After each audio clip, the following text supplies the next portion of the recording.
I found my daughter kneeling in the cold rain, fingers white around a ripped teddy bear, while my wife raised a glass under the patio lights, like the storm was part of the decor.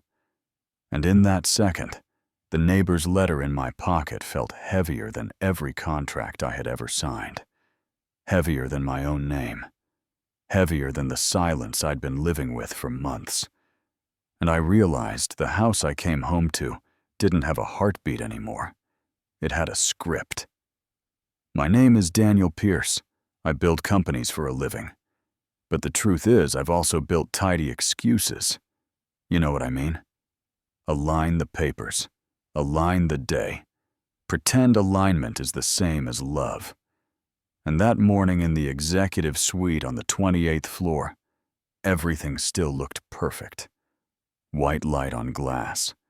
The city, a grid of little moving promises. Until Olivia tapped the door and set a worn envelope on my desk. No stamp, no postmark. Just an elderly hand that had shaken while it wrote, from Miss Mary Evans. North Ridge. Neighbor and inside. Daniel, your little girl Lily is being punished outside in the rain. Please come home. Before it's too late, the last line warped by a teardrop. Or maybe a drop of rain. Either way, it hit me the same. So I called the house, Victor. The butler answered in that trained hush, madam. It's entertaining. Miss Lily is studying. And when I asked about Mrs. Evans, he clipped the call like scissors on thread. And I stood there, a full breath, aligning the note with the edge of my laptop. Like that could clean what was dirty. Then I grabbed my keys and didn't look back. The road to North Ridge smelled like wet leaves and brakes. The gate was locked, though every window glowed, and when I shoved it open, the iron screamed like something that had been trying to tell me the truth all along. And there in the courtyard, on slick stone, was my little girl nightgown, plastered to her knees, hair dark with rain, teddy bear torn along the seam, and beside her, Monica, in a red dress with lipstick a little smudged, and a smile that looked painted on a minute too late, and Victor beside her, hands, folded eyes on the ground, like prayers that don't get answered. Daddy Lily whispered. And it wasn't the word that broke me. It was the way she made herself smaller to say it. So I wrapped my coat around her and felt how cold she was and how much I hadn't been home. And I asked what happened. And Monica lifted a glass. With a tremble, she tried to hide. You're early, she said. She spilled wine on the guest table, and I'm teaching manners. And I said shut up without raising my voice, and the night went still. The staff behind the windows went still. The music inside went still. And I carried my daughter past Monica as her glass slipped and shattered, and the red spread with the rain in a little river that told the truth. Inside the house we designed to look like a magazine suddenly looked like a lie. No crayons on a coffee table. No book half open on couch cushions. No shoes kicked under a chair, just sterile. Perfection, and I laid Lily on the sofa and called for Helen, our nurse, who touched Lily's hands and nodded, hold. And hungry, but okay. Faint marks at the wrists, like she'd been made to hold still too long, and every word landed like a nail. And Lucy, the housekeeper, stepped in with her eyes on the floor, sir. It's happened before, when Miss Lily spills or forgets. Madam says it's a lesson, and Victor just follows orders. And I thanked her, because I still knew how to speak polite, while something in me was breaking. And when Monica came down the stairs with fresh lipstick and said, "You are overreacting." Daniel, children need consequences, I pulled Mrs. Evans' letter from my pocket and set it on the table and said, "Explain this." And she tilted her head and said, "The neighbor is a meddler, lonely people meddle." And I looked at the ink, then at Monica and said, If it's a lie, I'll know. If it's the truth, I'll know that too. And she flinched, like I'd flipped a light. In my study, the air smelled like paper and old wood, and a thin, burned thread of panic. The safe had a nick that wasn't there last month, and the drawers were a little out of true, and inside a photocopy of a limited power of attorney. Sat like a snake, my name on it. But not my hand. Pressure wrong. The tilt sloppy. And when Olivia called to say a series of quiet transfers were dripping into a fund called Archer Trust, with Eric Burns's name on the filings, and no authorization on our side. I told her, freeze what you can and don't breathe a word, and I put small cameras in corners. Decorators pretend don't exist. And when I stepped into Lily's room to get a fresh blanket, a folded note fell from the closet. I'm sorry for disappointing you, Daddy. And my hands trembled for the first time in my life, not because the numbers were big or the risk was high, but because the pain was small and real and right there in my hands.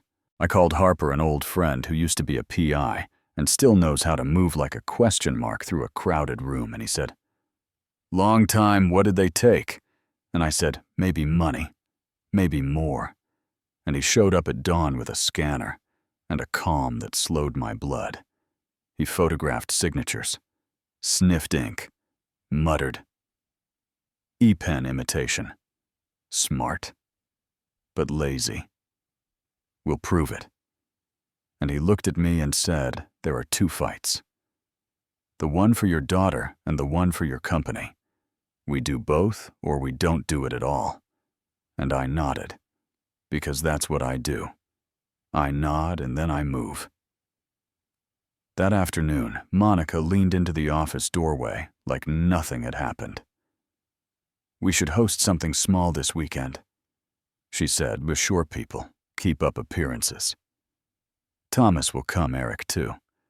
Just a few investors." And I smiled and said, "Sure." And she squeezed my shoulder like we were still a team. And I thought, yeah, that happened. The party was all glass and white flowers, and laughter that sounded rented. And from the balcony, I watched Thomas Reynolds, my co-founder, my friend, back when our office was a table at a diner, laugh with Eric, and their eyes had that careful look men get when they're building a trap and want to make sure nobody sees the springs. And Rosa, the new housekeeper, brushed my sleeve and whispered, "I found this in old storage. It was set to auto-delete." I didn't watch it. I just saw Lily's name on the folder, and she opened her palm, and there was a small USB that felt hot in my hand and in my office. I plugged it in and watched my house tell on itself. Victor yanking Lily by the arm when she dropped water. Monica standing with folded arms, saying nothing but meaning everything. Eric in my office, opening the safe. Thomas grinning thinly as he signed. What wasn't his to touch, Monica's voice like silk over stone. "Sign it, and everything will be ours." And I pressed my palms into the desk until the bite of my nails cleared my head. Then I texted Harper tonight. And he texted back a single dot, like a nod. I told Monica I had to fly to New York for a board issue. She kissed the air by my cheek and said, "Keep your phone on. Eric may need you to sign a few things." And I said, "Sure." Then set a recorder under the living room console and told Rosa quietly, "Call me if anything feels off any hour," and she looked at my face to see if I meant it. And I did. That night wasn't a party. It was a test when, soft on the patio, Thomas and Eric at the table, documents out like a game of cards. Monica pouring wine with hands that looked too steady. And in the laundry room below, the smell of damp and old soap, and a little girl holding a bear and trying to be so quiet. The world forgot to hurt her. And then the patio door swung, and I stepped into the light and said, "It's over, Monica." And the music tripped. The glasses froze the red dot on the recorder, blinked like a heartbeat, and I held up my phone and rolled through stills. Victor hauling Lily through a door while rain hammered stone. Eric in my office. Thomas lifting pages from my safe. And Monica said, "You spied on your wife." And I said, "If you were still my wife, I wouldn't have to." And Harper's team moved like the weather. You don't see until you're already wet, and Eric reached for a phone, and Harper plucked it like fruit. "Not tonight, counselor." And behind a curtain, I saw Lily trying not to breathe, and I lifted her and said, "Daddy's here." And the blue-red of police lights broke across the lilies, and I felt something like grief and relief hit the same place in my chest. The morning after the story was wild headlines like knives, stock dipping like a knee cameras at the gate, and Thomas strode to a microphone with that clean smile that fools people who want to be fooled, and said he would stabilize the company while I dealt with family matters. And I let him talk because sometimes the rope you hand a man is just the right length. And then I walked into the 32nd floor boardroom. Didn't sit. Didn't smile. Put the video on the screen and let June 14 speak for me. Once it's signed, it's ours. I said nothing. While the room got quiet, then I threw up the signature analysis angle. Pressure, tremor, not mine. And Olivia set transaction logs on the table like a judge laying down a gavel. Archer Trust routing through Shell's approvals by Thomas filings by Eric. And the door opened, and a reporter from the Chicago Herald held up a packet and said, "We have more." And I watched Thomas's face learn what it feels like when a story decides to end you.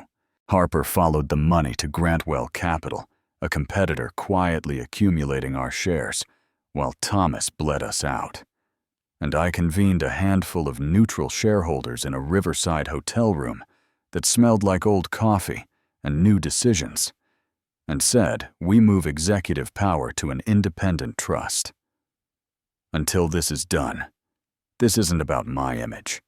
It's about the payrolls and the families behind them." And I didn't realize until later that I meant it as much as I've meant anything. You know what I mean. A tip pointed us to a warehouse by the river tin roof oil on the floor, the air like wet rust, and we cut our engine and listened, then moved in. And Thomas was there, hunched over a table stuffing ledgers and contracts into a briefcase, like he could pack his way out of consequence. And I said, "Planning to take the company with you." And he flinched and tried on the laugh he uses when he wants you to remember college more than the present. Just gathering what's mine. And Harper lifted a page with a gloved hand, and the bank seal caught the cheap light. And the signature didn't. And we had a warrant, and the briefcase opened, and paper fanned out with numbers like arteries to Archer Trust. And Thomas slumped into a chair and said, "I saved this company 100 times, while you were on planes and magazine covers." And I said, "And you cut out its heart, while I wasn't looking, and I wasn't angry. I was tired." That's different. In a sagging box in the corner, I found a teddy bear with a blue ribbon and a note in my late wife's hand, Lily's birthday, one of the gifts Monica promised she had delivered, that never reached my daughter's hands. And something old and bitter in me cracked and let light in. And when the police light swung against the tin and turned the damp air pale, I thought maybe this is what accountability looks like up close, ordinary, unglamorous and necessary. Court was crowded and loud outside, and quiet inside the projector hum, a kind of metronome for the truth, and Harper played the clips. Rain on stone. Victor's low voice. She will remember this lesson. And people stopped taking notes for a second and just breathed. And Olivia testified to the logs and the seals and the forgery, and said the corporation would make harmed shareholders whole, and the court would handle the rest, and the judge read the verdicts. Steady, Monica Pierce. Child maltreatment and abuse, 4 years. Eric Burns, fraud and forgery and embezzlement, 6 years.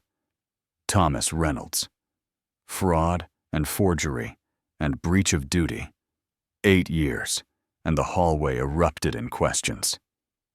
Will you resign? Do you forgive? Are you fit to lead? And I said justice doesn't erase pain, but no one is above accountability. And I left because my daughter doesn't need me to win a press conference. She needs me to unlock the front door. I sold most of my shares, stepped away, watched Olivia steady the company, and watched our people clap for each other in a way that sounded like family. And at the house, I took down the old plaque, and we hung a new one with small silver letters that caught the morning light. Lily's Haven, a place for kids who've been told they deserve the weather. Rosa became our care coordinator because she already knew how to see what hurts and what heals. Harper ran safety like a friendly wall. Helen built art therapy upstairs, and my daughter painted 2 figures in front of an open gate and wrote beneath it in careful letters, "This gate is never locked." And maybe that was the first time I realized we were actually building something that wasn't about me at all. Donors found us because a true story carries farther than a press release. We built a little playground with a slide that squeaked and swings, that played a song when the wind pushed them, and Lily ran with new friends until her hair stuck to her forehead, and her laugh got bigger than her lungs, and she brought me daisies and said, "Mom liked white flowers. I think she's still in this garden," and I believed her, because some beliefs don't require proof. They require choosing.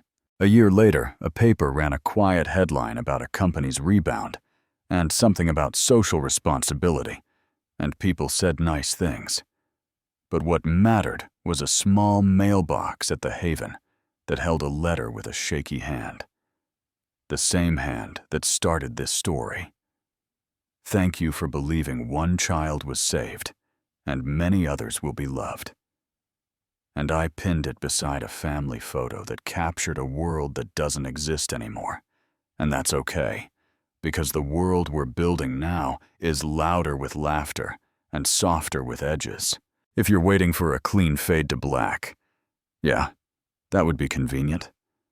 But 2 weeks ago, my lawyer forwarded a petition. Monica is asking for supervised contact when eligible. The law calls that routine. Harper calls it a boundary conversation. Helen says, children remember truth more than words. Olivia says, choose whatever keeps Lily safe and whole, and we'll carry the PR.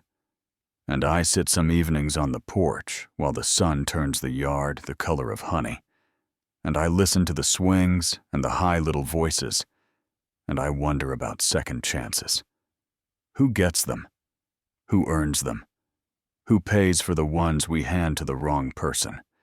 And Lily will slip her hand into mine without looking over, like she knows the question, and knows her answer is yes to us. And I think maybe forgiveness is a door, and love is the frame, and only one of those should move freely. I don't know how you'd decide, and that's kind of the point. I can tell you what I saw. What I failed to see, what I finally did, when the rain made everything honest. I can tell you that I used to think losing money was losing everything. And now I know money is loud, and children are quiet, and quiet wins when you let it. And I can tell you that the man who squared paper corners is learning to live with drawn crayon lines on the wall and mud on the floor and joy that spills, because sometimes the mess is the proof you're home. So tell me where you're listening from, city and local time, and tell me what you think justice looks like here. Hard line or supervised chance or something braver. I haven't thought of yet. Would you let Monica apply and meet at a table with a counselor for 20 minutes to hear Lily say what Lily needs to say? Or would you keep that door closed because some doors are meant to stay shut?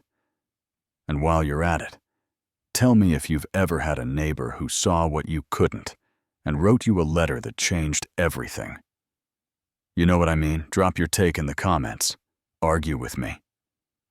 If you have to share the moment that hit you, the courtyard rain, the boardroom, reveal the plaque on the gate.